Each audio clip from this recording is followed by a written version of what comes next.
Chapter 1. The Architect. Miles Donovan had built his fortune from the ground up, brick by painstaking brick. At 47, he possessed the kind of wealth that allowed him to create intricate financial structures that even the most seasoned Wall Street veterans struggled to comprehend. It wasn't about tax evasion. It was about protection. A lesson his father, a once prosperous contractor who lost everything in a messy divorce, had impressed upon him before drinking himself to death when Miles was only 16. Never put anything in your own name, son, his father had slurred that final night. Not if you want to keep it. Miles had taken that advice and elevated it to an art form. His primary residence, a restored Victorian mansion on 3 acres just outside Boston, was owned by the Donovan Family Trust, which was in turn controlled by Hermes Holdings, an entity registered in the Cayman Islands. Miles maintained ironclad control of Hermes through a complex web of shell companies and proxy directors. To the outside world, he was merely a successful real estate developer.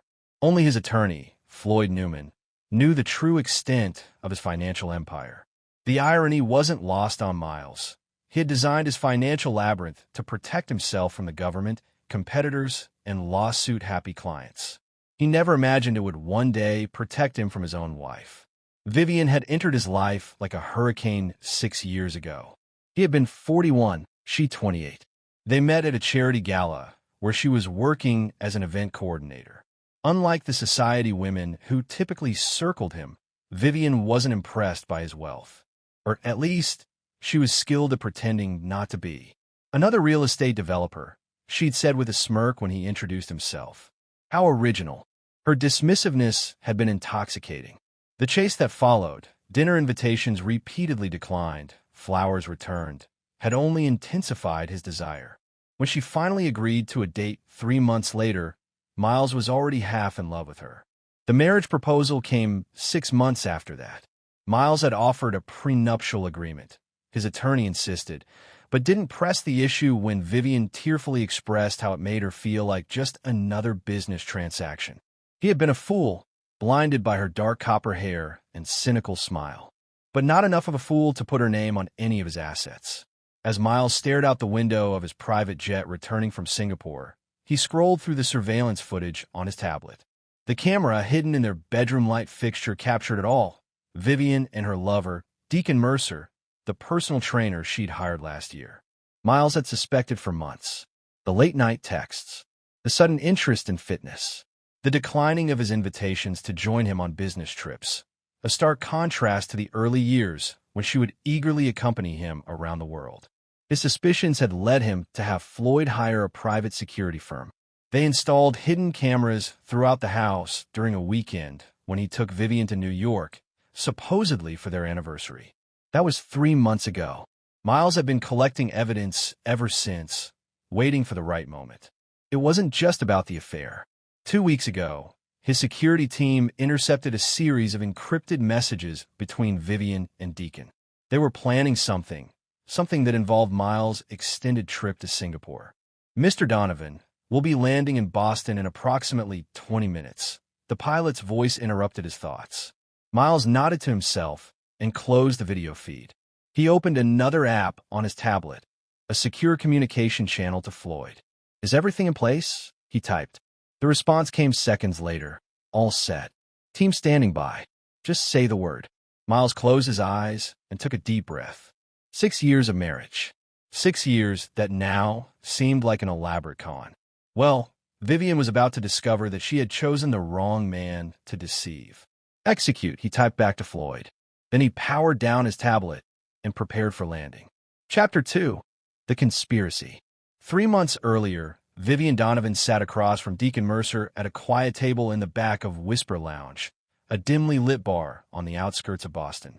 They'd been careful, separate arrivals, no physical contact in public, cash payments only.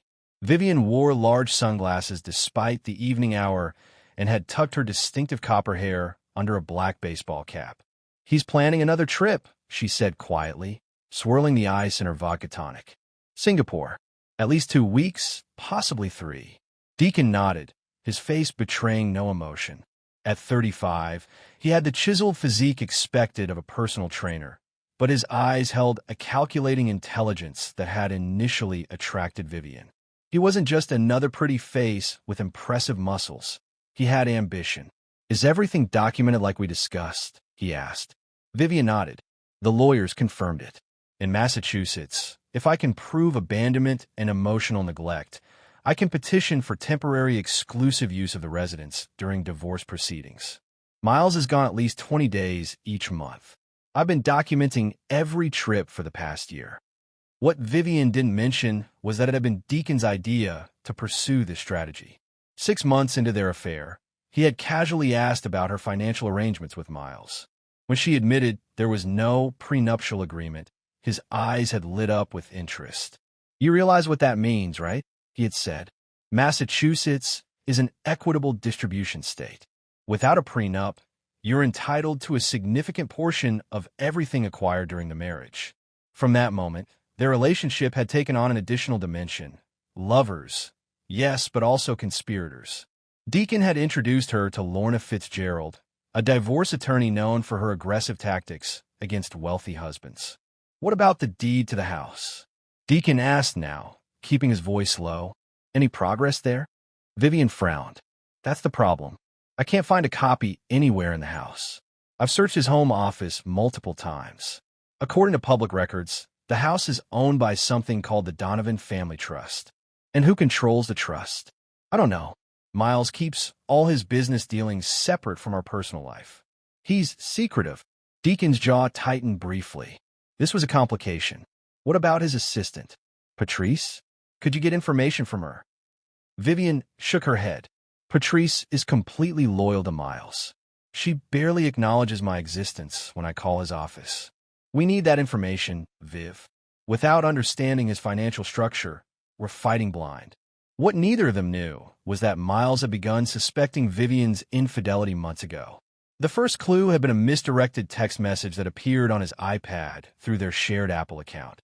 A message clearly not meant for him, though it had been quickly deleted. Then there was the lingering scent of unfamiliar cologne in their bedroom, noticed when he returned unexpectedly early from a trip to Chicago. Miles had not confronted her. Instead, he began his own documentation, quiet modifications to his financial structures, digital surveillance, and background checks on anyone new in Vivian's life, including her suspiciously overqualified personal trainer with a last name that had been changed from Mercado to Mercer 5 years ago. Back at the Whisper Lounge, Vivian leaned forward. "I have another approach. Miles' attorney, Floyd Newman, handles everything. His office would have copies of all the legal documents. Can you get access?" "Not directly, but..." Vivian smiled slightly. "Floyd's assistant, Bethany, has always been friendly to me. I've been cultivating that relationship." She mentioned that Floyd is going on vacation next week. "The Galapagos. Limited internet access." Deacon raised an eyebrow, impressed. "So, while the cat's away..." "Exactly. I'm taking Bethany to lunch tomorrow. I think with the right incentive, she might be willing to help us get copies of some key documents." What Vivian couldn't have known was that Bethany Palmer had worked for Floyd Newman for 15 years. Her friendliness was professional courtesy, nothing more. And her mention of Floyd's upcoming vacation was a deliberate piece of misinformation, part of a counterintelligence strategy developed after Miles first voiced his suspicions to Floyd. Bethany had immediately reported Vivian's lunch invitation to Floyd, who had instructed her to accept and feed Vivian carefully curated information. Every detail would be reported back to Miles. Meanwhile, Miles had authorized the installation of state-of-the-art surveillance equipment throughout their home. Every conversation, every visitor, every search through his papers was captured and analyzed. He watched as Vivian and Deacon's conspiracy unfolded, always 2 steps ahead of their planning. As Vivian and Deacon finished their drinks and prepared to leave separately, Deacon reached across the table and briefly squeezed her hand. "Once we have control of the house, everything else will fall into place," he assured her. "Miles will be negotiating from a position of weakness. Trust me." Vivian nodded, her expression determined. 2 more months.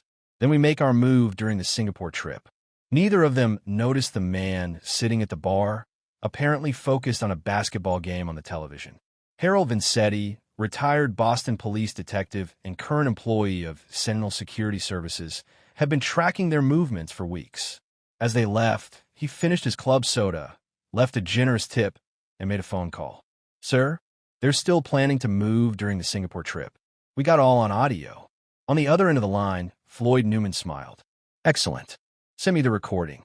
Mr. Donovan will want to hear this personally." Chapter 3. The Deception. The Singapore business trip was supposed to last 3 weeks, but Miles Donovan had completed his negotiations in just 12 days. The development rights for the luxury condominium project in Singapore's Marina Bay area were secured, contracts signed, and local partners appeased. It was a substantial win for Donovan Development, adding another jewel to his international portfolio. Under normal circumstances, Miles would have extended his stay to explore investment opportunities in neighboring Malaysia or perhaps enjoy a few days of relaxation at the Raffles Hotel, where he maintained a permanent suite. But these are not normal circumstances. In his hotel room, Miles conducted a video call with Floyd Newman and Harold Vincetti from Sentinel Security. "They've accelerated their timeline," Harold explained, his weathered face filling a portion of the screen. "According to our surveillance, they're bringing in the security team tomorrow morning. For men from Bastion Security Services." "Bastion?" Miles raised an eyebrow. "That's Deacon's brother's company." "Correct," Floyd confirmed. "We've looked into it. Bastion is owned by Travis Mercado. Deacon still uses his birth name in business dealings with his brother.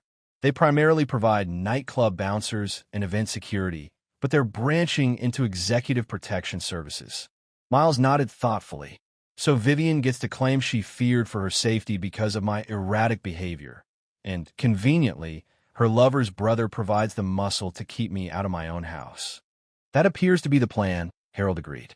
"They've been careful to create a paper trail. Vivian has been making calls to a domestic violence hotline from your landline.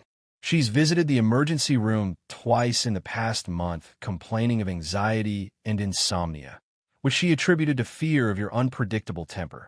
Miles' expression darkened. "I've never raised my voice to her, let alone my hand." "We know that, sir," Harold said. "But she's building a narrative. She's also been transferring small amounts from your joint account to a private account over the past 6 months. Small enough not to trigger any alerts, but it adds up to about $250,000. The joint account has a $500,000 limit," Miles said dismissively. "It's replenished monthly for household expenses. She's welcome to it." Floyd cleared his throat. "There's more, Miles. Bethany reports that Vivian tried to bribe her for information about your financial holdings. Offered her $50,000 in cash to provide copies of trust documents and offshore account details." Miles leaned back in his chair, a faint smile touching his lips. "And what did our loyal Bethany do?" "Provided her with exactly what we wanted her to have. The altered documents showing that the house is owned directly by Hermes Holdings, with no mention of the intervening trusts or the fact that you personally control Hermes through proxy directors." "Perfect," Miles nodded. "And our countermeasures?" Harold took over again. "Our team will remain in position, but unseen. We have 4 operators stationed in the guest house, monitoring the security feeds. Once Bastion's team is in place, we'll make contact with them privately. As discussed, we'll present the authentic ownership documents and offer them double whatever Vivian is paying. And if they refuse?" "They won't," Harold said confidently. "I've researched Travis Mercado. He's ambitious but practical. When he understands that his security license could be revoked for participating in an illegal lockout, he'll make the business decision." Miles nodded again, satisfied. "I'll be arriving on flight SQ-26, landing at 7:15 p.m. tomorrow. Keep me updated on any developments." After ending the call, Miles stood and walked to the floor-to-ceiling windows of his suite, gazing out at the Singapore skyline. The Marina Bay Sands complex dominated the view, its 3 towers supporting the famous Sky Park, a feat of engineering and audacity. Miles appreciated audacity. In fact, a part of him admired Vivian's boldness. It was a quality that had attracted him to her initially. But he had no tolerance for betrayal. His phone chimed with a text message from Vivian. "Miss you. When are you coming home?" The corners of his mouth lifted in a cold smile as he typed his response. "Negotiations wrapping up early. Should be home tomorrow evening. Can't wait to see you. He could almost picture her panic as she read his message. The frantic call to Deacon, the rushed adjustment of their plans. They would need to move quickly now, bringing in the security team immediately rather than tomorrow morning. Miles sent another text to Floyd.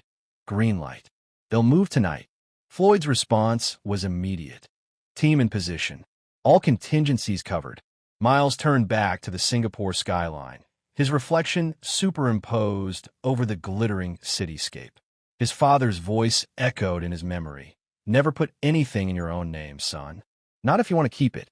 He had built his financial fortress to protect against business risks, never imagining it would serve as a bulwark against marital betrayal. Yet here he was, about to witness the effectiveness of his creation from a new angle.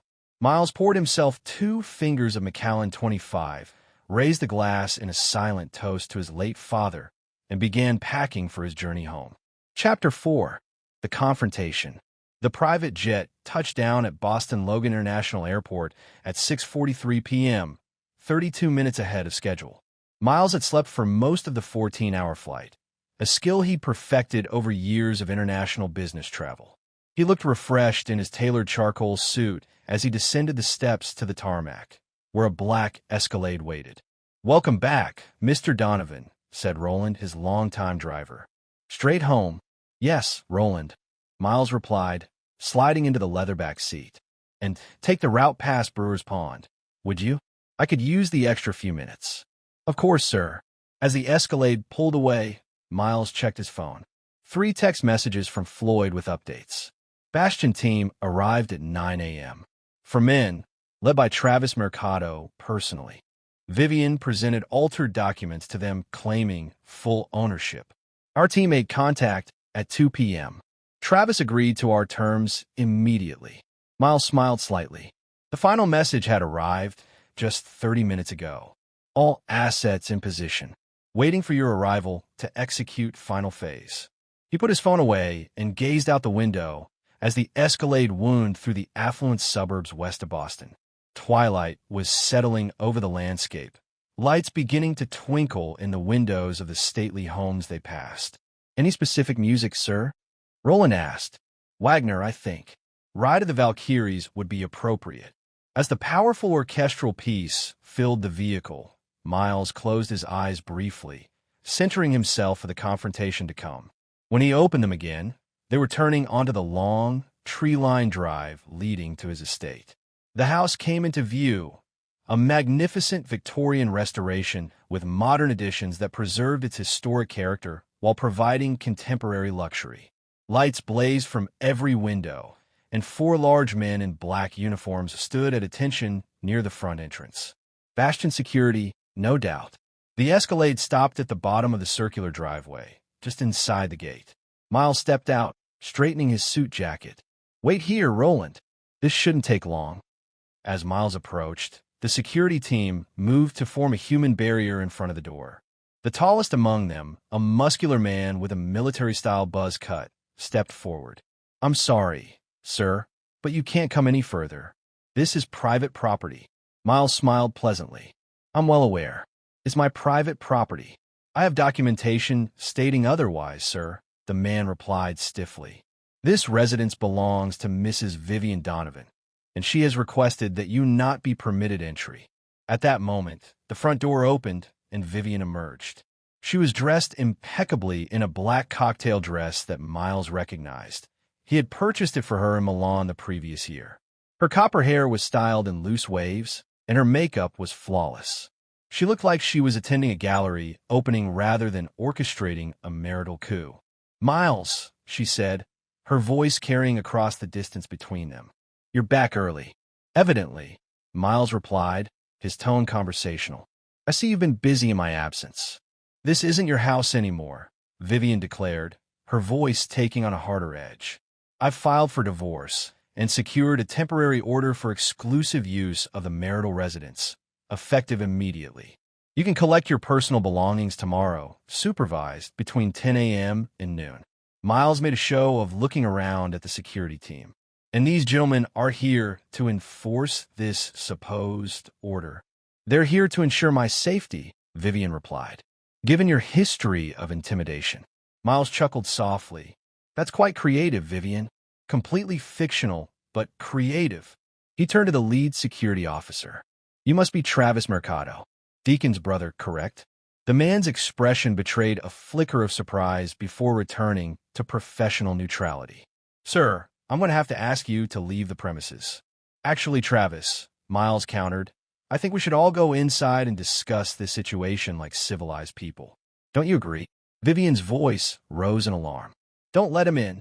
I have the documents. The house belongs to Hermes Holdings, and I have legal authorization to occupy it during our divorce proceedings. Miles nodded. Hermes Holdings. Yes, that's correct. He reached into his inner suit pocket and withdrew a slim leather portfolio. Speaking of documentation, Travis, I believe you've already seen these papers? Travis Mercado's expression remained impassive, but a bead of sweat had formed on his temple despite the cool evening air. What papers? Vivian demanded, starting down the steps toward them. Miles opened the portfolio and handed several documents to Travis, who accepted them with obvious reluctance. These are the authentic ownership records for this property, Miles explained, his voice carrying clearly in the evening air. The house is indeed owned by Hermes Holdings, which in turn is owned by the Donovan Family Trust. And as these documents demonstrate conclusively, I am the sole controlling trustee of both entities. Vivian froze halfway down the steps, her confident expression faltering. That's not possible. Hermes Holdings is an offshore company based in the Cayman Islands. Indeed it is, Miles agreed pleasantly. Established by me in 2008, long before we met. The documents you presented to Mr. Mercado earlier today were, shall we say, incomplete. The actual corporate structure is a bit more complex. Miles turned back to Travis. As I believe my security consultant explained to you this afternoon, continuing to prevent me from entering my own property constitutes criminal trespass and could jeopardize your company's security license in Massachusetts. Not to mention potential civil liability. Travis Mercado cleared his throat uncomfortably. Mrs. Donovan, I'm afraid there's been a misunderstanding. The documentation you provided earlier was insufficient. What? Vivian spat, her composure cracking. You're working for me. I paid you in advance. About that, Miles interjected smoothly. Mr. Mercado and his team have agreed to a change in employment. He nodded toward the gate, where 4 men in dark suits had emerged from unmarked vehicles. My own security team from Sentinel Services will be taking over the protection of the property. Protection from unauthorized occupants. That is, Travis stepped aside, motioning for his team to do the same. Mrs. Donovan, I apologize, but we cannot continue this assignment. Your retainer will be refunded in full. Vivian stood frozen on the steps, her face a mask of disbelief that rapidly transformed into fury. You can't do this. I have a court order. Based on fraudulent claims, Miles countered, ascending the steps. Floyd has already filed an emergency motion to vacate, supported by extensive evidence of your affair with Deacon Mercer and your conspiracy to illegally seize control of property that is demonstrably not part of our marital assets. He reached the top of the steps where Vivian stood, meeting her gaze directly for the first time. Up close, he could see the panic behind her eyes. You're locked out, Miles said softly, echoing the words she had planned to say to him. This is my house now. He smiled coldly. Actually, it always was. Miles, please. Vivian's tone suddenly shifted to pleading. We can talk about this. You don't understand. Understand perfectly, Miles interrupted. You and Deacon have been planning this for months. The emergency room visits, the calls to domestic violence hotlines, the systematic withdrawals from our joint account. It was quite thorough. Vivian's eyes widened. How did you? No. Miles finished for her. I've known about your affair since it began. Every conversation, every plan, every attempt to access my financial records. It's all documented. From inside the house came the sound of raised voices. Moments later, Deacon Mercer was escorted out the front door by 2 of the Sentinel security officers, looking disheveled and furious. Travis, what the hell? Deacon demanded, seeing his brother standing with Miles' team. Sorry, Deacon, Travis replied stiffly. Business decision. Miles turned to the Sentinel team leader. Please escort Mrs. Donovan and Mr. Mercer off the property. They can take one vehicle and any personal items they're currently carrying. Everything else can be arranged through our attorneys. Miles, you can't just throw me out. Vivian protested, her voice rising hysterically. Half of everything is mine by law. Half of our marital assets, Miles corrected her. This house, as you've just learned, is not a marital asset. Neither are most of my business holdings. But we can discuss the division of our IKEA dishware and the Target bedding if you'd like. The security team moved forward, flanking Vivian and Deacon. This isn't over, Deacon snarled. Miles regarded him with cold amusement. Mr. Mercer, or should I say, Mr. Mercado, for you, it's very much over. Now, please leave my property before I decide to press charges for breaking and entering. As Vivian and Deacon were escorted to her BMW, Miles turned and entered his home. The massive oak door closed behind him with a satisfying thud. Inside, Floyd Newman waited in the foyer, a glass of scotch in hand. He offered it to Miles. Congratulations, Floyd said. Phase 1 complete, exactly as planned. Miles accepted the drink and took a sip, savoring the smoky flavor. Arrange for the locks to be changed tonight, and schedule a deep cleaning for tomorrow. Already done, Floyd assured him. The locksmith will be here within the hour, and the cleaning service is booked for 8 a.m. Miles nodded, satisfaction evident in his expression. What was her face like when they drove away? Floyd allowed himself a small smile. Priceless, Miles. Absolutely priceless. Chapter 5. The Aftermath. The morning after the confrontation, Miles sat in his home office reviewing the surveillance footage from the previous night. After he had gone inside, leaving Vivian and Deacon to be escorted off the property, the cameras had captured their departure.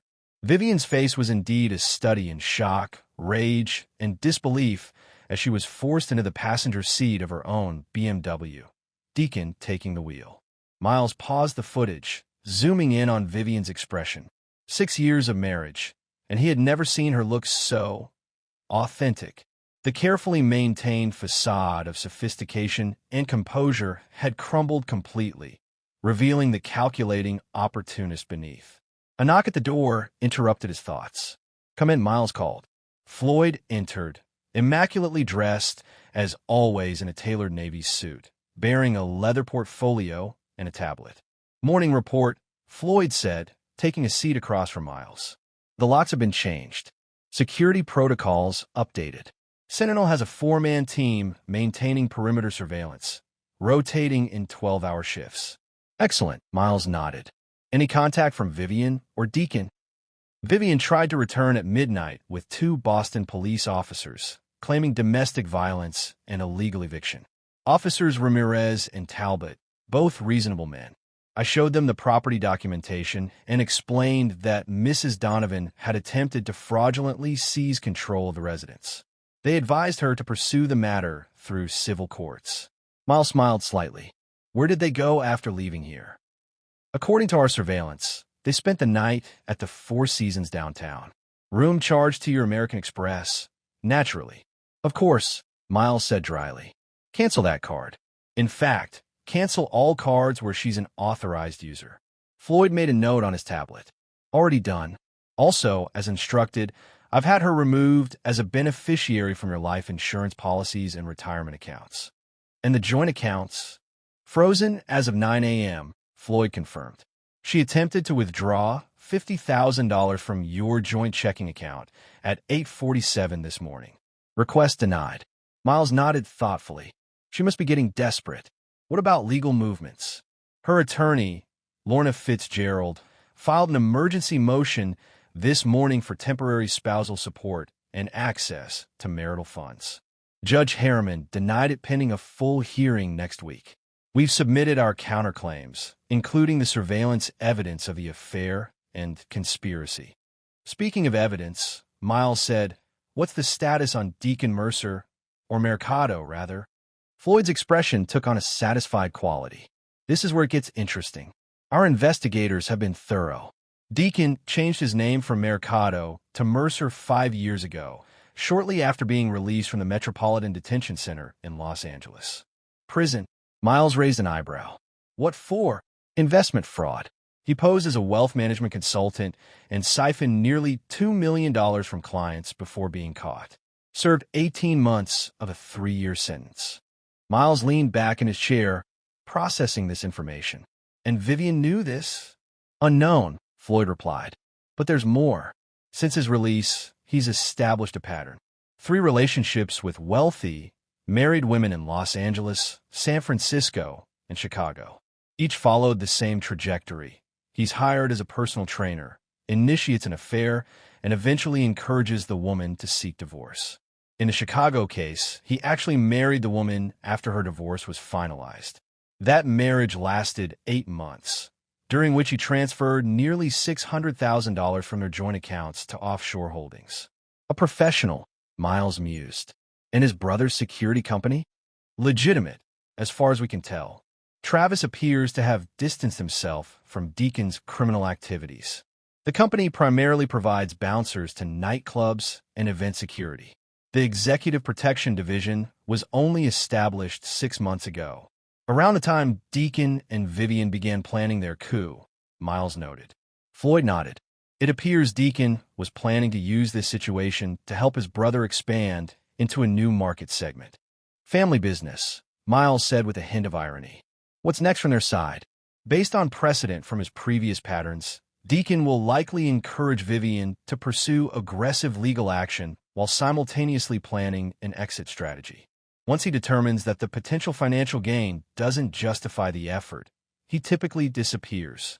Miles stood and walked to the window, gazing out at the meticulously maintained grounds. The gardeners were pruning the hedges that lined the eastern perimeter of the property. He won't disappear this time, Miles said quietly. Neither of them will. Floyd studied his client carefully. What are you thinking, Miles? Miles turned, his expression calm but determined. Phase 2. It's time to dismantle Mr. Mercado's operation permanently and ensure that Vivian understands the full consequences of her choices. The private investigator has compiled extensive documentation on Deacon's previous frauds, Floyd offered, including victims who never reported to authorities.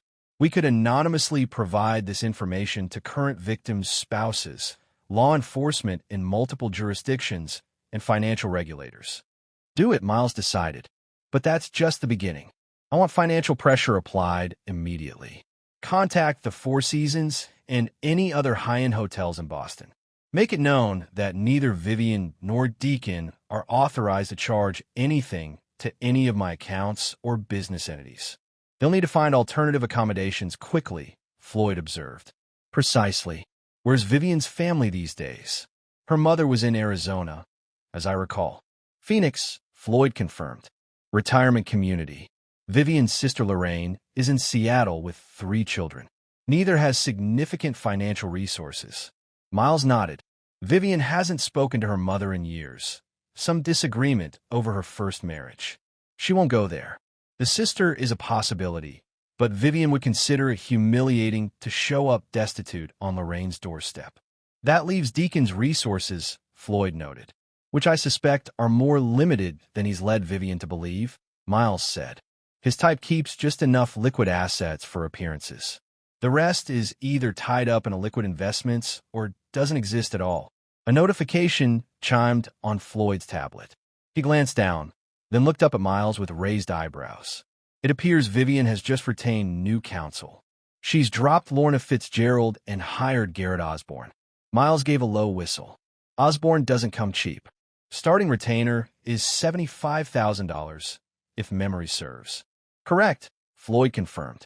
Which raises the question, where did she get that kind of money on short notice with her access to your accounts cut off? Maybe Deacon is better funded than we thought, Miles mused. Or perhaps Vivian had a rainy day fund I wasn't aware of. Either way, Osborne is formidable. This is escalating faster than anticipated. Should we adjust our strategy? Floyd asked. Miles considered for a moment, then shook his head. No. If anything, this confirms we're on the right track. Vivian's fighting back harder than I expected, which means she believes there's still something worth fighting for. The divorce settlement, Floyd nodded. Even without the house, Massachusetts law entitles her to a significant portion of assets acquired during the marriage. Assets in my name, Miles clarified, which, as you know, are minimal compared to the holdings of my various corporate entities. He returned to his desk and sat down. Still, she could potentially claim a portion of Donovan Development's increase in value during our marriage. We need to neutralize that angle. Floyd hesitated. There is one option we discussed previously, but you were reluctant to pursue it. Miles met his attorney's gaze. The offshore restructuring. Yes, Floyd confirmed. If executed properly, it would render most of your assets unreachable in a divorce proceeding. The downside is that it would trigger certain reporting requirements and potentially attract regulatory attention. I've always operated within the law, Floyd, Miles reminded him. Complex, yes. Aggressive in tax planning, certainly. But legal. The restructuring would remain legal, Floyd assured him. But it would put you on the radar of agencies that have previously paid little attention to your holdings. Miles tapped his fingers thoughtfully on the desk. What's the timeline? For full implementation? 3 to 4 weeks. But we could begin the process immediately and establish the foundational structure within days. Do it, Miles decided. Full implementation before the first court hearing. I want Vivian to understand that every day she continues this fight, there will be less and less left to fight for. Floyd made a note on his tablet. And the personal items she left behind? Her clothing, jewelry, personal effects? She'll likely file a motion for access. Have everything packed by a professional service, Miles instructed. Inventory every item in the presence of a neutral third party. Store it all in a secure facility under Sentinel supervision. She can access it through proper legal channels. Very thorough, Floyd observed. I learned from my father's mistakes, Miles said quietly. He trusted his wife. He didn't document anything. When she decided she wanted out, she took everything, including his dignity. Floyd nodded, understanding the personal dimension that drove his client's meticulous approach. If I may ask, what's your endgame here, Miles? What do you want when this is all over? Miles leaned back in his chair, his expression hardening. I want them to understand that actions have consequences. Vivian chose to betray me. Deacon chose to target me. Both thought I would be an easy mark. The busy, absent husband who could be manipulated and discarded. They need to learn how profoundly they misjudged the situation. And financially, I don't care about the money, Floyd. I can always make more. This is about principle. Vivian will receive exactly what the law requires. No more, no less. And it will be considerably less than she's expecting. Floyd closed his tablet and stood. I'll set everything in motion. The offshore restructuring team is standing by. We'll have initial papers for your signature by this evening. Good, Miles nodded. And Floyd? I want daily surveillance reports on both of them. Every move, every conversation, every transaction. No detail is too small. After Floyd left, Miles turned back to the frozen image on his computer screen. Vivian's face contorted with rage and disbelief as she was escorted off the property. He studied it for a long moment, searching for any flicker of the woman he had thought he married. There was nothing familiar there. Perhaps there never had been. Miles closed the file and opened his email. Dozens of business matters required his attention after 2 weeks abroad. Life continued. Empire building continued. And so did his carefully orchestrated dismantling of the two people who had thought they could take it all away. Chapter 6. The Strategy. 1 week after the confrontation at the mansion, Vivian and Deacon sat in a modest suite at the residence in Cambridge. It wasn't the Four Seasons. Those doors had closed to them along with every other luxury hotel in Boston once Miles made his influence known. The sleek modern furnishings and adequate kitchenette were a far cry from the sumptuous surroundings Vivian had grown accustomed to over the past 6 years. This is ridiculous, Vivian fumed, pacing the limited floor space. She was dressed in new clothes, mid-range brands from Nordstrom, not the designer pieces she'd left behind at the mansion. I'm entitled to half of everything, Deacon. Everything. Massachusetts law is clear on this. Deacon sat at the small dining table, his laptop open in front of him. His usual confident demeanor had given way to a tense vigilance over the past week. He ran a hand through his hair, which hadn't been professionally styled since the night they'd been ejected from the mansion. "Garrett is working on it, Viv," he said, trying to maintain a reassuring tone. But Miles has clearly been preparing for this for months. The legal structures he's created are complex. I don't care how complex they are. We were married for 6 years. I'm entitled to my share. Deacon eyed her cautiously. He had never seen this side of Vivian, the polished socialite facade completely stripped away, revealing a hardness that both concerned and intrigued him. "Garrett says Miles has initiated some kind of offshore restructuring," Deacon explained. "He's moving assets beyond the reach of Massachusetts courts." "Can he do that? Legally?" Deacon sighed. "According to Garrett, yes. The transactions themselves are legal. Morally questionable, perhaps, but legal. Many of the assets were already held in complex trust structures before your marriage." Vivian stopped pacing and fixed Deacon with an accusatory stare. "You said this would work. You said with no prenup, I'd be entitled to half of everything." "Half of the marital assets," Deacon corrected her carefully. "But Miles has apparently been very diligent about keeping most of his wealth separate from marital assets." "This is your fault," Vivian snapped. "Your brilliant plan has left me homeless and cut off financially. The credit cards are canceled. The accounts are frozen. Even my damn gym membership was revoked yesterday." Deacon closed his laptop and stood, moving to intercept her pacing. He placed his hands on her shoulders, forcing her to meet his gaze. "Listen to me, Viv. This is a setback, not a defeat. Miles is playing hardball, but so can we. We still have leverage." "What leverage?" Vivian demanded. "He has the house, the money, the business, the high-priced attorneys. What do we have?" A slow smile spread across Deacon's face. "Information, and the threat of public exposure." Vivian frowned, not following. "Exposure of what? The affair? Miles doesn't care about that. He's not running for public office." "Not the affair," Deacon said. "His business practices. Specifically, certain arrangements with development officials in Southeast Asia that might interest the Department of Justice." Vivian's eyes widened. "Are you talking about bribes?" "Not bribes," Deacon corrected carefully. "Consulting fees. Facilitation payments. Miles is too smart for outright bribes. But the lines get blurry in places like Vietnam and Indonesia. American prosecutors tend to take a dim view of such arrangements, regardless of what they're called locally." "How do you know about this?"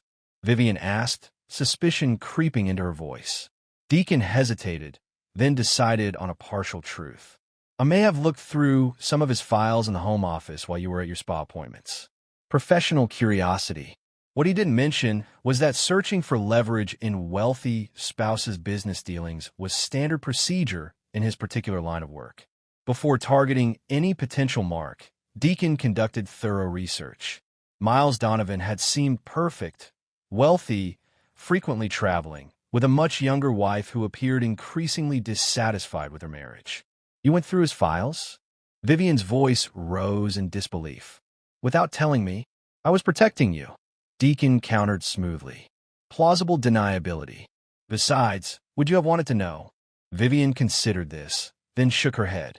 "No, probably not." She moved away from him, sitting on the edge of the bed. "So what exactly are you suggesting?" "We blackmail Miles." "Not blackmail," Deacon said, using the same careful tone he'd used to distinguish between bribes and consulting fees. "Negotiation leverage. We don't want him prosecuted. We want a fair settlement.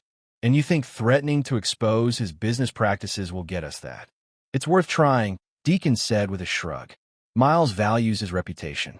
A public scandal involving foreign corruption allegations would damage his business relationships, even if no charges were ever filed." Vivian was quiet for a moment, processing this new information. "What if he calls our bluff? We don't actually have documents, do we?" "I took photos," Deacon admitted.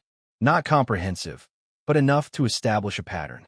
Names, dates, amounts, corporate entities that appear to exist solely to process these consulting fees. Enough to justify a closer look by federal authorities." Vivian looked at him with newfound respect, and perhaps a touch of wariness. You've done this before, haven't you? Before Deacon could respond, his phone buzzed with an incoming text.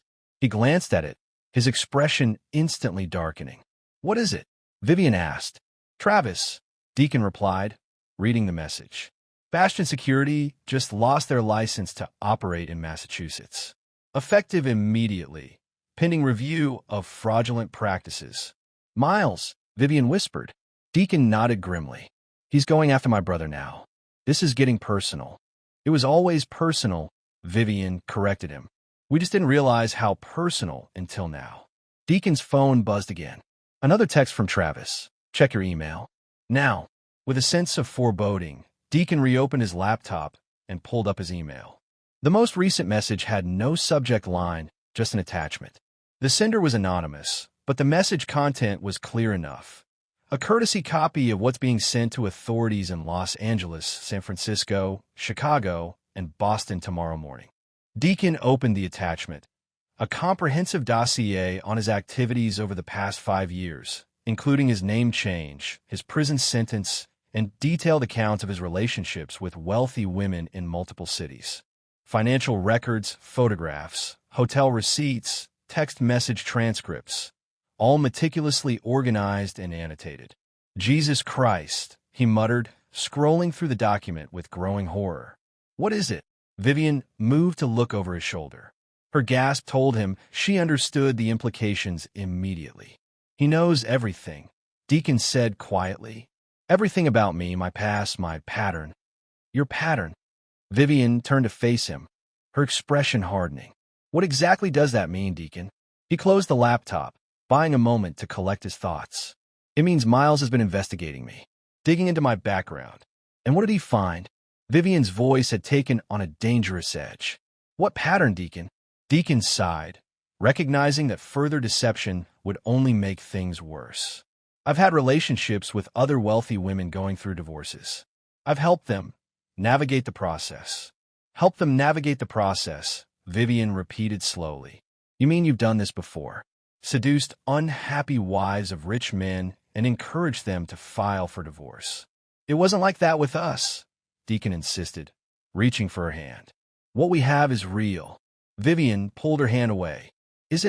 Was any of it real? Or was I just another mark in your pattern? Before Deacon could respond, his phone rang.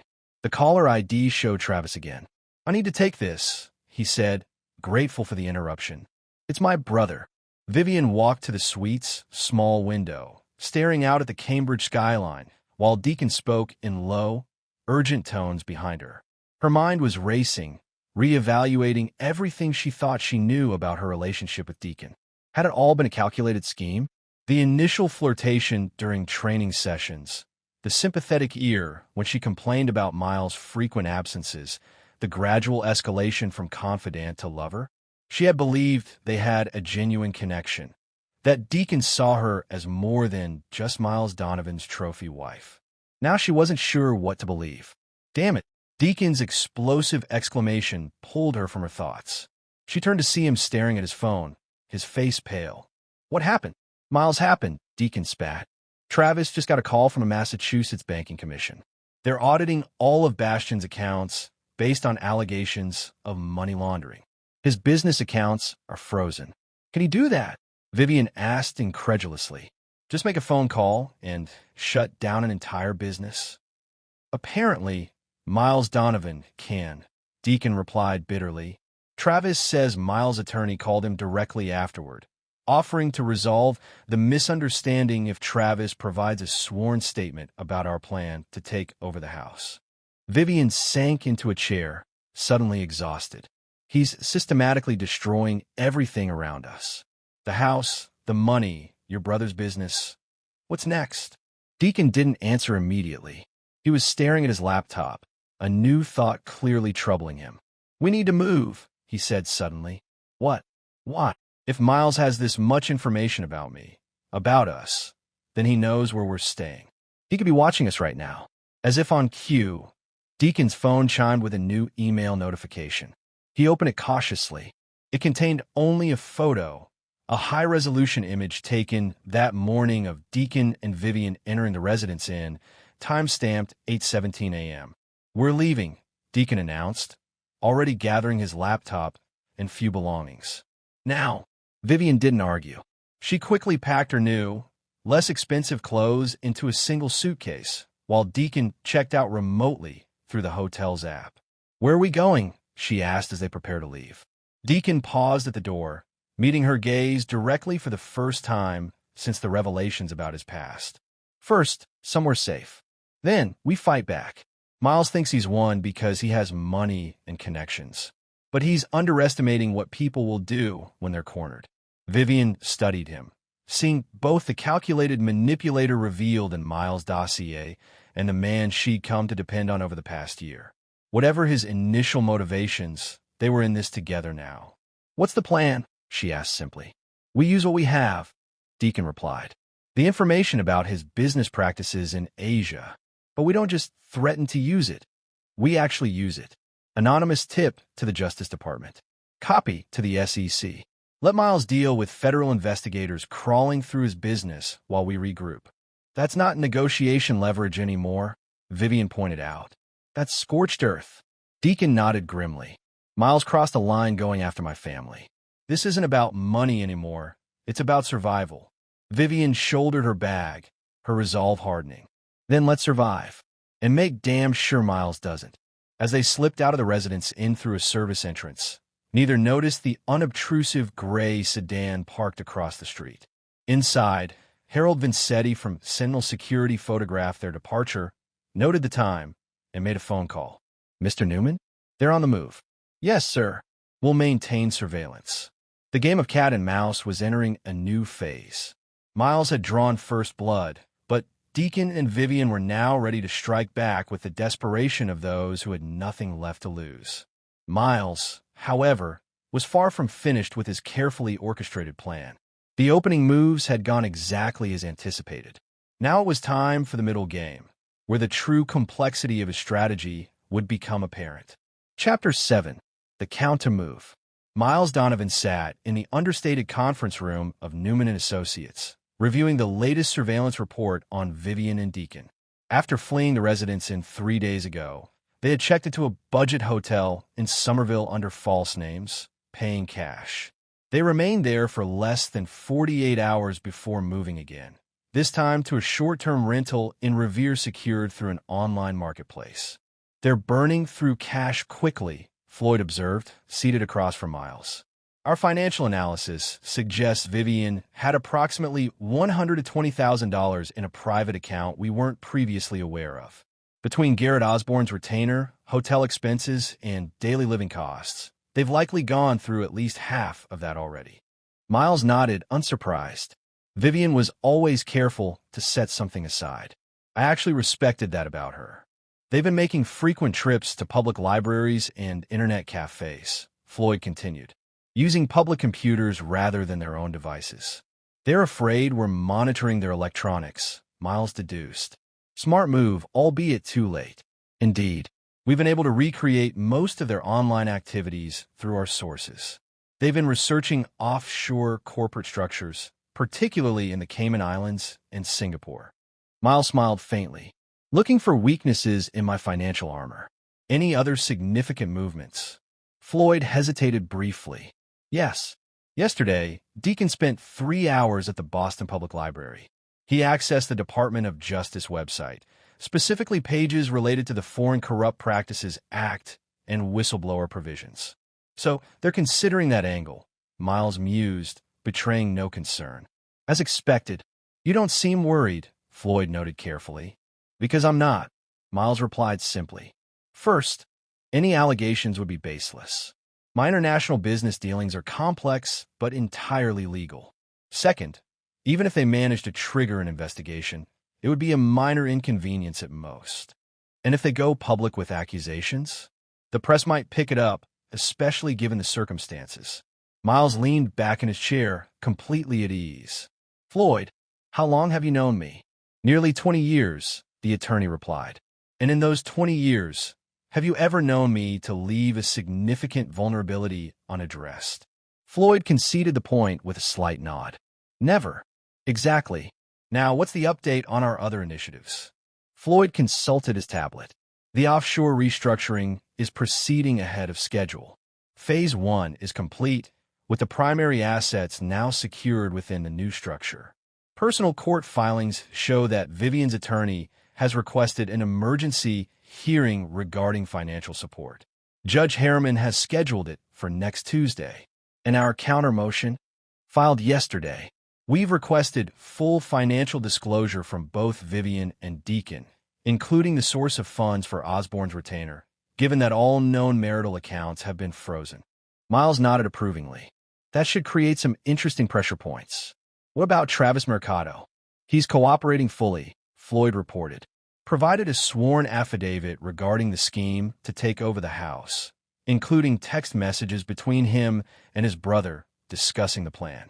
The Banking Commission has conditionally lifted the freeze on Bastion's operational accounts, though the audit continues. Good. He made the right choice, Miles said. And our final contingency? Floyd's expression grew more serious. In place, but he hesitated. Miles, are you certain you want to proceed with that? It's extreme, even given the circumstances. It's insurance, Floyd. Something I hope we won't need to use, but essential to have in place. Miles fixed his attorney with a steady gaze. They try to take everything from me. Not just material possessions, but my home, my legacy. They need to understand that actions of that magnitude have consequences of equal measure. Before Floyd could respond, his assistant Bethany entered after a brief knock. I'm sorry to interrupt, Mr. Newman, but there's a situation requiring immediate attention. What is it, Bethany? Floyd asked. We've just received word from our sources at the Justice Department. An anonymous complaint was filed this morning alleging violations of the Foreign Corrupt Practices Act by Donovan Development, specifically regarding projects in Vietnam and Indonesia. Miles and Floyd exchanged looks. They've made their move, Miles said quietly. Sooner than I anticipated. Floyd turned back to Bethany. What's the current status? The complaint has been received by the FCPA unit, but no formal investigation has been opened yet. They're conducting an initial assessment. Thank you, Bethany, Floyd said. Please ask Carlton to join us immediately. After Bethany left, Miles stood and walked to the window, gazing out at the Boston skyline. They're desperate, he observed, making accusations without sufficient evidence. But potentially damaging nonetheless, Floyd cautioned. An FCPA investigation, even one that ultimately finds no wrongdoing, can create significant business disruption and reputational damage. Which is precisely why we prepared for this scenario, Miles reminded him. Activate Protocol Firebreak immediately. Floyd nodded and made a call. Carlton, it's time. Initiate Firebreak. Full spectrum, effective immediately. Miles continued staring out the window as Floyd completed the call. Protocol Firebreak was a comprehensive counterintelligence and reputation management system they had developed years ago for just such a contingency. It involved multiple components: legal response teams, media management specialists, financial communication protocols, and, most importantly, activation of carefully cultivated relationships within key regulatory agencies. Carlton confirms all elements are being activated, Floyd reported after ending the call. The DOJ response team is already preparing a detailed rebuttal to any potential allegations. Our regulatory liaisons are being briefed. Excellent, Miles said, turning back from the window. Now, let's discuss next steps. I want to increase the pressure on our friends. They've already lost the house, access to funds, and Deacon's brother's business is compromised, Floyd pointed out. What more leverage do we need? This isn't about leverage anymore, Floyd, Miles said, his voice hardening slightly. This is about consequences. They've escalated by involving federal authorities with false accusations. That crosses a line. Floyd studied his client carefully. In 20 years, he had never seen Miles truly angry. Irritated, yes. Strategically aggressive, certainly, but never consumed by personal animosity. Now, however, he detected something new in Miles' demeanor. A cold fury carefully controlled beneath his composed exterior. What do you propose? Floyd asked cautiously. First, I want a full audit of Vivian's activities over the past year. Financial transactions, communications, travel, everything. She's been planning this for months, which means she's likely made mistakes. Find them. Floyd made a note. And Deacon, we already know about his criminal past. Now I want details about his victims, the women he's manipulated before. Contact them, discreetly. See if any would be willing to come forward with their experiences. For a criminal complaint? Miles shook his head. Not yet. Information gathering first. And Floyd? I want to know everything about that private account of Vivian's. Where the money came from, when it was established, whether any of it originated from our joint funds. You're building a case for financial fraud, Floyd realized. I'm exploring all options, Miles corrected. They chose this battlefield. I'm simply ensuring I have the appropriate weapons. A knock at the door announced Carlton Renwick's arrival.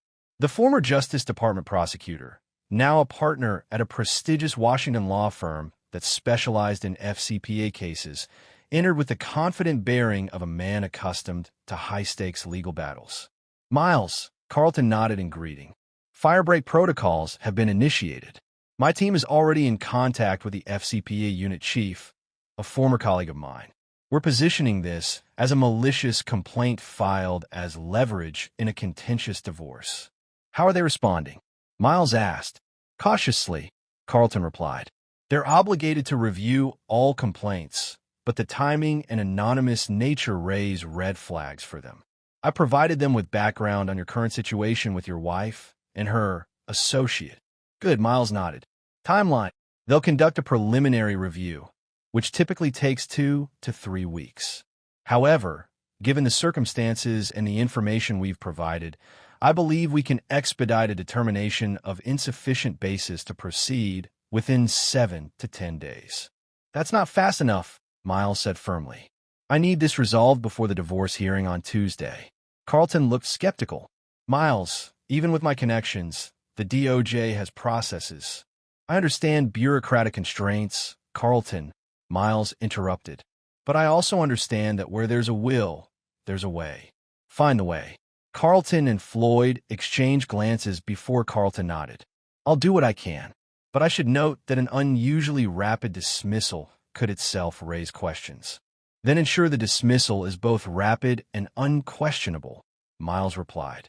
The complaint is baseless. The evidence of its malicious intent is clear. Make that reality apparent to your former colleagues. After Carlton left to make the necessary arrangements, Floyd turned to Miles.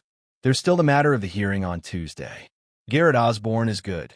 He'll come prepared to paint you as a vindictive husband using your financial resources to punish Vivian. Let him try, Miles said dismissively. We have surveillance evidence of her conspiracy with Deacon, sworn testimony from Travis Mercado about their scheme to seize the house, and documentation of her attempts to access confidential financial records through your assistant. All true, Floyd acknowledged. But Osborne will argue that surveillance of your wife without her knowledge demonstrates controlling behavior. He'll claim her actions were those of a desperate woman trying to escape an emotionally abusive relationship. Miles raised an eyebrow. Is that your assessment of her best strategy? It's what I would argue in his position, Floyd admitted. The facts aren't on their side, so they'll attack your character and methods. Miles considered this, then nodded slowly. You're right, and that gives me an idea. He reached for his phone and made a call. Harold? Miles Donovan. I need a special surveillance assignment. Yes, highest priority. I want everything on Garrett Osborne. Personal habits, financial situation, potential conflicts of interest. Particularly any connection to Deacon Mercer or similar clients in the past. After ending the call, Miles noticed Floyd's concerned expression. Don't worry, Floyd. I'm not planning to blackmail Vivian's attorney. I'm simply gathering information that might explain his unusual willingness to take this case on short notice for a client with limited financial resources. And if you find such a connection, then we'll have additional context for the judge to consider. Miles smiled thinly. Transparency is important in legal proceedings, wouldn't you agree? Floyd didn't answer directly. Instead, he asked, What's your endgame here, Miles? What does victory look like to you? Miles was quiet for a moment, considering the question carefully. Victory is Vivian understanding the full consequences of her betrayal. It's Deacon facing justice for his pattern of predatory behavior. It's restoration of what they tried to take from me. Not just material possessions, but peace of mind. The knowledge that my defenses worked. And financially, Vivian will receive exactly what the law requires. No more, no less. But she'll learn that her actions have permanently diminished what that amount would have been had she chosen a different path. Floyd nodded, making a final note on his tablet. I'll have the team work through the weekend preparing for Tuesday's hearing. And Miles? For what it's worth, I think you're handling this remarkably well, considering the circumstances. Miles smiled faintly. My father used to say that revenge is a dish best served cold. He was wrong about many things, but not about that. As Floyd gathered his materials to leave, Miles added one more thing. I want to move forward with the final contingency. Make the necessary arrangements. Floyd paused, his expression troubled. Miles, are you certain? Once initiated, it can't be easily recalled. I'm certain, Miles replied, his voice leaving no room for further discussion. They've shown their hand with the FCPA complaint. It's time to show them the consequences of their choices. After Floyd left, Miles remained in the conference room alone, reviewing the surveillance photos of Vivian and Deacon. 6 months ago, they had begun plotting to take everything from him. Now, they were running from hotel to hotel, their resources dwindling, their options narrowing. And Miles was just getting started. Chapter 8. The Revelation. The shabby one-bedroom apartment in Revere was a far cry from the luxury Vivian had grown accustomed to. The faded wallpaper, outdated furniture, and persistent smell of previous tenants' cooking had initially horrified her. Now, 5 days into their stay, she barely noticed the surroundings.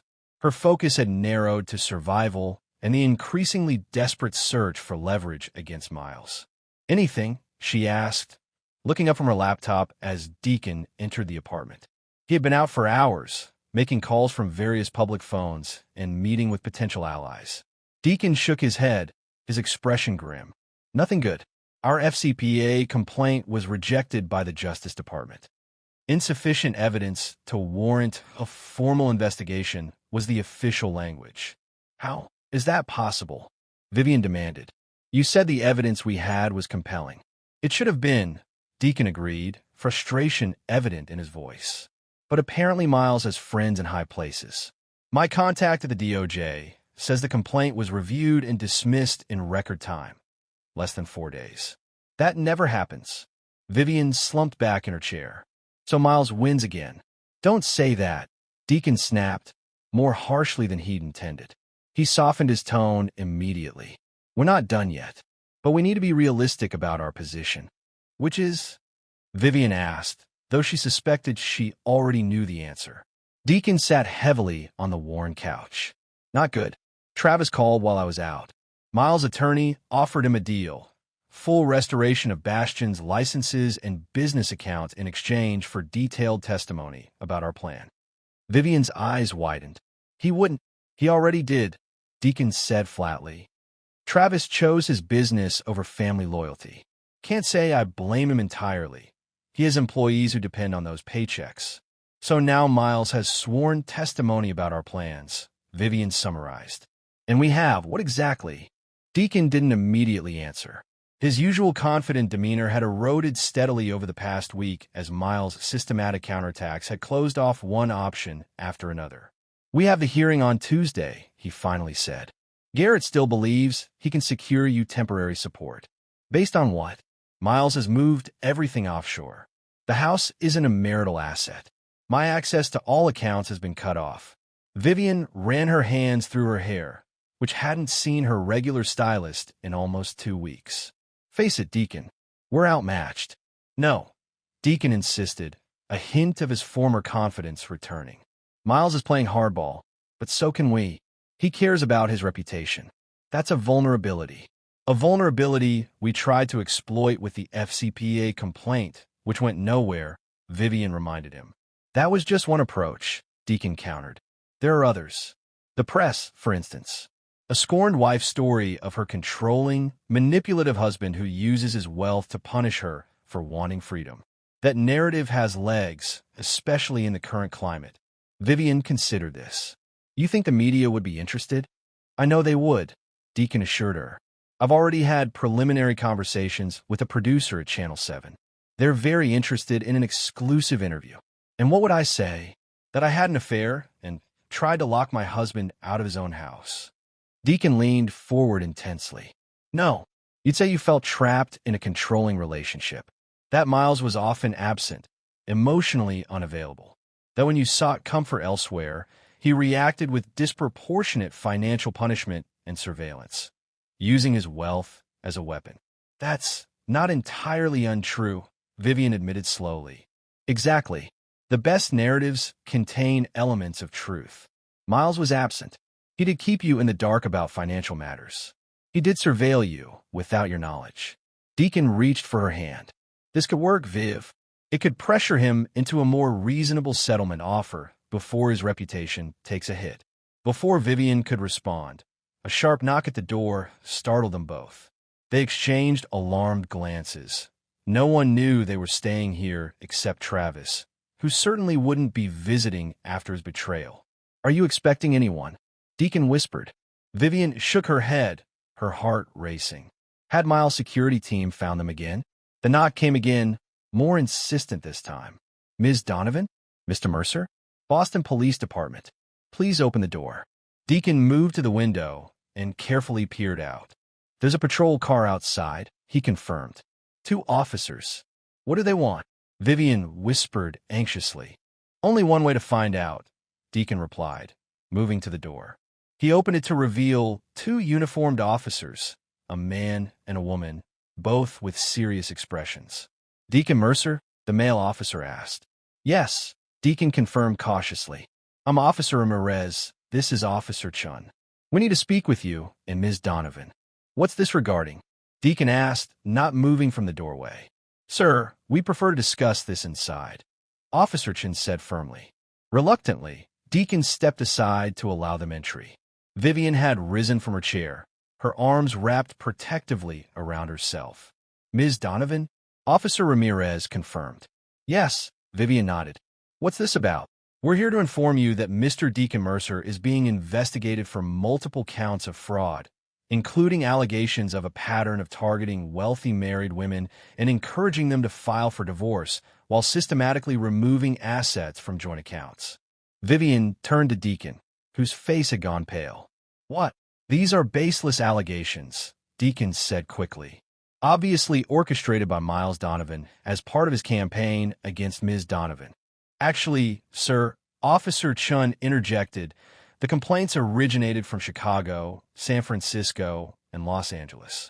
3 separate victims have come forward with remarkably similar accounts of your activities. The Massachusetts Attorney General's office has been cooperating with authorities in those jurisdictions. This is absurd, Deacon protested, but his voice lacked conviction. Officer Ramirez turned to Vivian. Ma'am, we're also here to inform you that your attorney, Garrett Osborne, has withdrawn as your counsel of record as of this morning. What? Why would he do that? Vivian demanded, her mind reeling. We're not privy to that information, Officer Chim replied, but we're required to serve you with these papers. She produced an envelope from her jacket and handed it to Vivian. This is a notice of deposition. You're being called to testify regarding Mr. Mercer's activities and your joint financial dealings over the past year. Vivian accepted the envelope with a trembling hand. Am I being charged with something? Not at this time, Officer Ramirez answered. The investigation is focused on Mr. Mercer's pattern of activity across multiple states. However, I should advise you that your involvement is being reviewed. This is Miles, Deacon said bitterly. He's behind all of this. Sir, these investigations were initiated by complaint from women in 3 different states, Officer Chin repeated. Unless you're suggesting Mr. Donovan somehow orchestrated multiple women to come forward simultaneously in different jurisdictions. That's exactly what I'm suggesting, Deacon insisted. He has resources, connections. Mr. Mercer, Officer Ramirez interrupted firmly. At this time, you are not being arrested. However, you are required to make yourself available for questioning. Detective Alvarez from Major Crimes will contact you tomorrow to arrange a formal interview. After the officers left, Vivian turned to Deacon, her expression a mixture of shock and growing suspicion. What the hell was that? She demanded. Multiple women? A pattern? Deacon ran a hand through his hair, visibly shaken. It's Miles, Viv. He's trying to drive a wedge between us. Fabricating evidence. Pressuring my past relationships to make false statements. Is any of it true? Vivian pressed, the envelope from the police clutched tightly in her hand. Have there been other women? Other divorces? Deacon hesitated just a fraction too long before answering. No, of course not. Vivian stared at him, really seeing him perhaps for the first time. The charming personal trainer with the too-perfect physique and the conveniently sympathetic ear. The man who had encouraged her dissatisfaction with Miles, who had suggested the possibility of a significant divorce settlement, who had guided her step by step through a plan that now lay in ruins. You're lying, she said quietly. The police officers were right, weren't they? This is your pattern. Find a wealthy, unhappy wife. Seduce her. Encourage her to seek divorce. Then what? Drain her accounts once she gets her settlement? Vivian, you're upset. You're not thinking clearly. No, she cut him off. For the first time in months, I am thinking clearly. She took a step back from him. Miles was right about you. About us. This whole thing was a con from the beginning.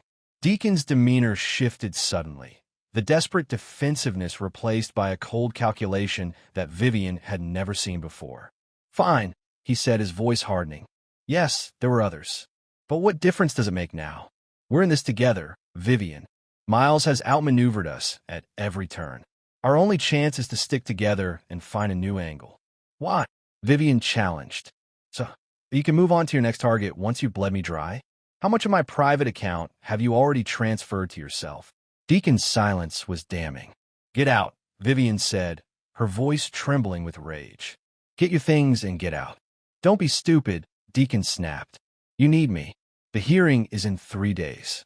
Without an attorney, without support. I'll figure it out, Vivian interrupted. But I want you gone. Now. For a moment, Deacon looked like he might argue further.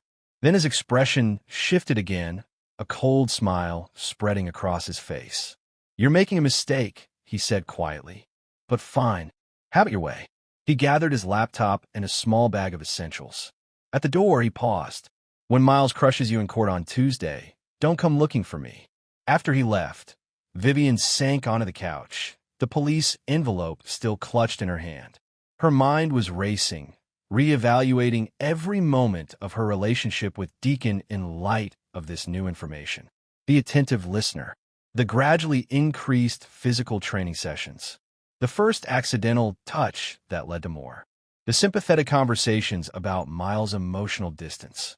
Had any of it been real? Or had she simply been another mark in a practice con? Her phone chimed with an incoming text. Unknown number. With a sense of foreboding, she opened the message. Ms. Donovan, this is Floyd Newman. In light of recent developments, Mr. Donovan is willing to discuss settlement terms. If you're interested, please call my office to arrange a meeting. This offer expires at 5 p.m. tomorrow. Vivian stared at the message for a long time. Miles had known all along what Deacon was. Known that their relationship was built on manipulation and deceit. And now, with Deacon exposed and her attorney withdrawn, Miles was offering an olive branch. Or was it a trap? Another move in a game she was clearly losing? Vivian set down the phone without responding and opened the envelope from the police. Inside was indeed a formal notice of deposition, but also a second document that made her breath catch. It was a detailed financial analysis of her private account, the one she thought no one knew about. The analysis showed systematic transfers over the past 3 months. Small amounts moved regularly from her account to an offshore entity registered in Panama. More than $60,000 in total. Transfers she had never authorized. Transfers Deacon must have initiated using her account information. At the bottom of the page was a handwritten note in unfamiliar handwriting. Evidence secured from Deacon's laptop. Multiple similar patterns documented with previous victims. Consider your options carefully. Vivian's hands trembled as she set down the document. The full magnitude of her situation was becoming clear. She had been manipulated by Deacon. She had betrayed Miles. She had participated in a scheme to illegally seize property. And now she was alone, without legal representation, facing a divorce hearing in 3 days. For the first time since the confrontation at the mansion, Vivian Donovan began to cry, not from anger or frustration, but from the crushing realization of her own terrible mistakes. Chapter 9. The Resolution. The conference room at Newman & Associates was deliberately intimidating, all polished mahogany and leather chairs, with a sweeping view of Boston Harbor through floor-to-ceiling windows. Vivian sat alone on one side of the massive table, painfully aware of her faded jeans and simple blouse, the best she could manage from her rapidly dwindling wardrobe. Across from her sat Miles, impeccable in a tailored navy suit, flanked by Floyd Newman and a younger attorney she didn't recognize. Miles' expression was unreadable as he studied a document before him, seemingly in no hurry to acknowledge her presence despite the fact that she had been waiting for nearly 10 minutes. Finally, he looked up.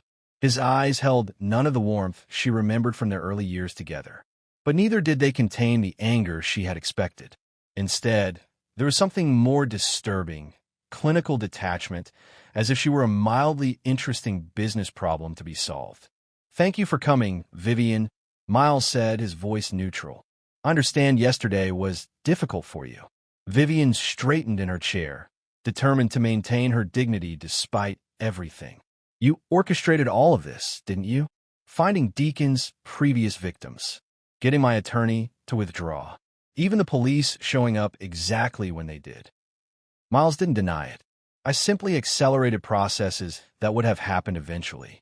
Deacon Mercer, or Mercado, rather, has left a trail of victims across the country. It was only a matter of connecting them and providing the evidence to the appropriate authorities." "And my attorney?" Floyd Newman answered this question. "Mr. Osborne withdrew after learning of Mr. Mercer's criminal background and the potential implications for your case. It was his decision, made to protect his professional reputation." Vivian doubted that was the whole story, but she let it pass. "Why am I here, Miles? Your text said you wanted to discuss settlement terms." "Yes," Miles confirmed. "The divorce hearing is Monday. I see no reason to drag this out further." The younger attorney slid a document across the table to Vivian. "This is our proposed settlement agreement. I'd be happy to walk you through the key provisions." Vivian didn't touch the document. "I don't have an attorney anymore. I'm not signing anything without legal representation." "A prudent decision," Miles acknowledged. "We've arranged for independent counsel to review the agreement with you. Barbara Winters is waiting in the adjacent conference room. She's a respected family law attorney with no previous connection to me or my businesses." Vivian was surprised by this concession. "Why would you do that?" "Because I want this agreement to withstand any future challenge," Miles replied simply. "I have no interest in revisiting this matter once it's resolved." Vivian finally reached for the document, scanning the first page. The language was dense legal terminology, but the bottom-line figures caught her attention immediately. $3 million? She asked, looking up in surprise. "Plus the condo in South Beach." "Yes," Miles confirmed. "Paid in a lump sum upon finalization of the divorce, with the South Beach property transferred to your name within 30 days. Vivian was suspicious. After everything that had happened, the affair, the attempt to seize the house, the FCPA complaint, Miles was offering a settlement that appeared genuinely generous. "What's the catch?" she asked bluntly. Miles almost smiled. "Several, actually.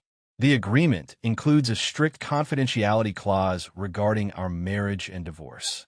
Any violation results in forfeiture of the entire settlement amount. There's also a non-disparagement provision that prevents you from making any negative statements about me or my businesses to the media or through social media." "That's standard," Vivian noted. "There must be more." "There is," Miles admitted. "The agreement requires your full cooperation with authorities in their investigation of Deacon Mercer's activities. You'll need to provide complete and truthful testimony regarding his methods and actions." "You want me to help you destroy him," Vivian said flatly. "I want you to help his victims seek justice," Miles corrected. "Including yourself." Vivian was quiet for a moment, absorbing the implications.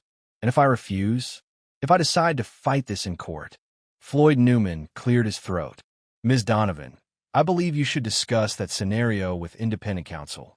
But I can tell you that we have substantial evidence regarding your participation in Mr. Mercer's scheme, including recorded conversations planning the takeover of the house and a fraudulent presentation of ownership documents to Bastion Security. You were surveilling me in our home, Vivian said, anger flaring. Yes, Miles acknowledged without apology. After finding evidence of your affair and overhearing a phone conversation that suggested you were planning something more than just a divorce. The surveillance was legal and will be admissible in court.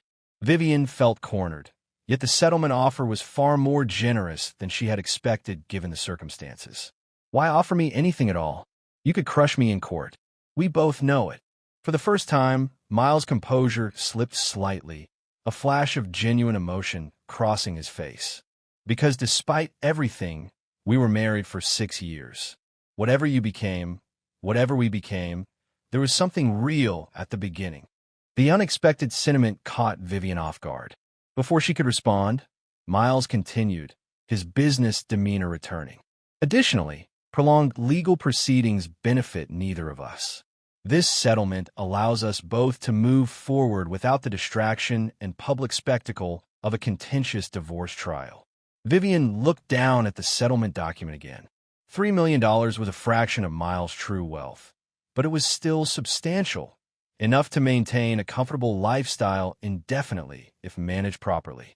The South Beach condo was worth at least another $2 million in the current market. What about the house? My personal belongings? Your personal effects have been packed and placed in storage, Floyd explained. Upon signing this agreement, you'll receive access to retrieve them.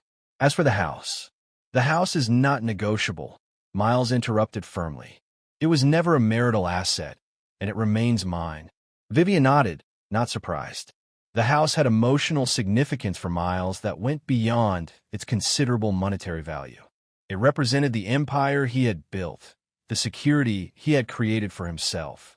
I'd like to speak with this independent attorney now, Vivian decided, before I make any decisions.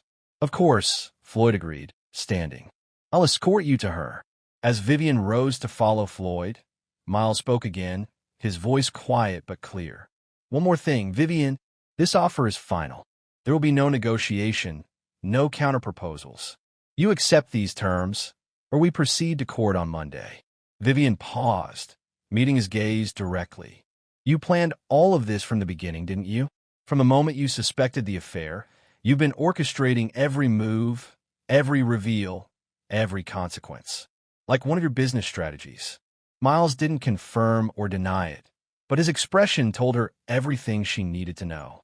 Goodbye, Miles, she said softly and followed Floyd from the room. 2 hours later, Vivian returned to the main conference room. Barbara Winters, a sharp-eyed woman in her 50s with a no-nonsense demeanor, accompanied her. The attorney had thoroughly reviewed the settlement agreement, explaining each provision in detail and openly acknowledging both its generous aspects and its restrictive covenants. My client has made her decision, Barbara announced as they took their seats. Miles and Floyd looked expectantly at Vivian. I accept the terms, Vivian said simply, with one request. The terms are non-negotiable, Miles reminded her. I'm not asking for more money or assets, Vivian clarified. I want 5 minutes alone with you before I sign. Just to talk. Miles considered this for a moment, then nodded. 5 minutes. After everyone else had left the room, Vivian and Miles sat in silence for a moment, the settlement agreement between them on the table. Why did you marry me? Vivian finally asked. You're thorough, methodical. You must have vetted me before proposing. Did you know about my first marriage? The pattern even then? Miles studied her thoughtfully. I knew your first marriage ended badly. That your ex-husband claimed you married him for his money, though he had considerably less than I do. I didn't see a pattern. I saw a beautiful, intelligent woman who challenged me in ways no one else had. So I genuinely fooled you, Vivian said, with no satisfaction in her voice.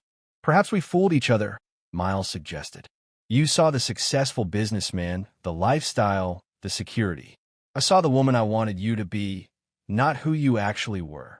Vivian couldn't argue with that assessment. When did you first suspect? About Deacon and me? March, Miles answered. You received a text while we were having dinner. Your expression changed just for a moment. a look I'd never seen before. You said it was your sister, but you angled the phone away as you replied. It seemed insignificant, but it registered. All the way back in March, Vivian marveled. And you never said anything, just watched and waited. I needed to understand what I was dealing with, Miles explained. At first, I thought it was just an affair. Painful, but not uncommon. When I realized it was something more orchestrated, I adjusted my approach accordingly. Vivian nodded slowly. You know, he was using me too. The police were right. It was his pattern. Find a wealthy, unhappy wife, manipulate her into a divorce, then gradually siphon off her settlement. She laughed bitterly.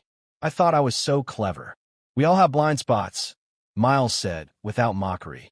Mine was believing that the prenuptial agreement was unnecessary because what we had was different. Would a prenup have changed anything? Vivian asked.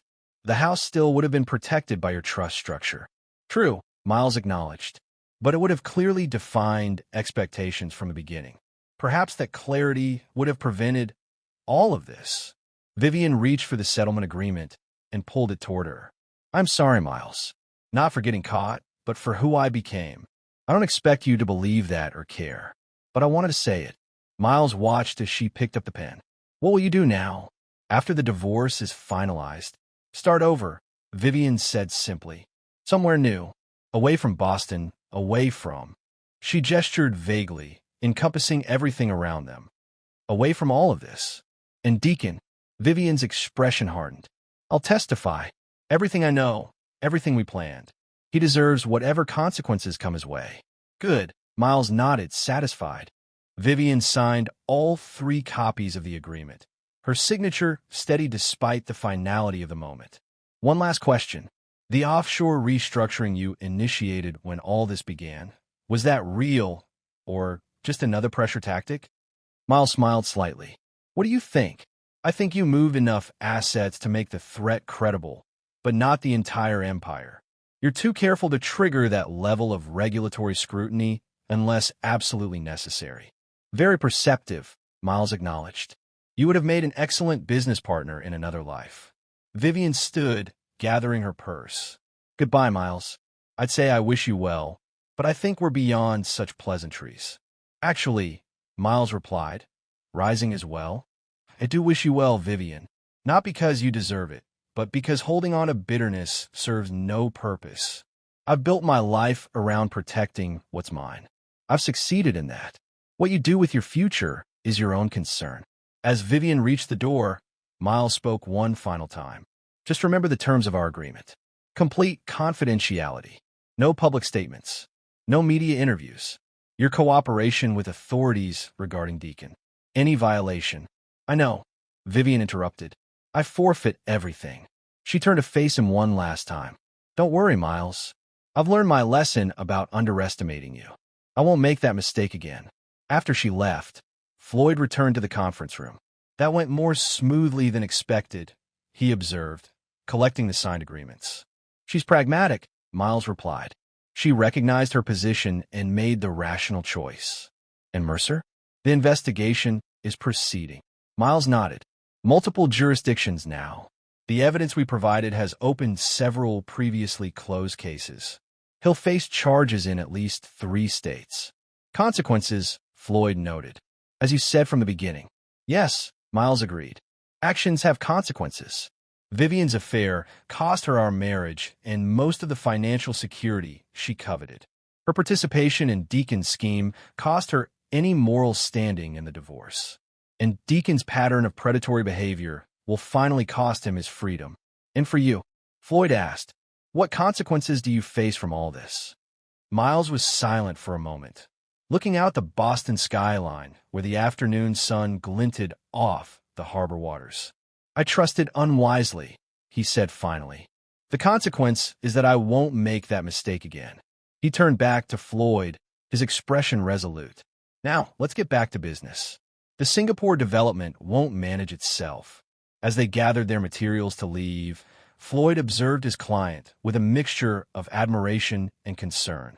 Miles had navigated the entire crisis with the same methodical precision he applied to his business dealings.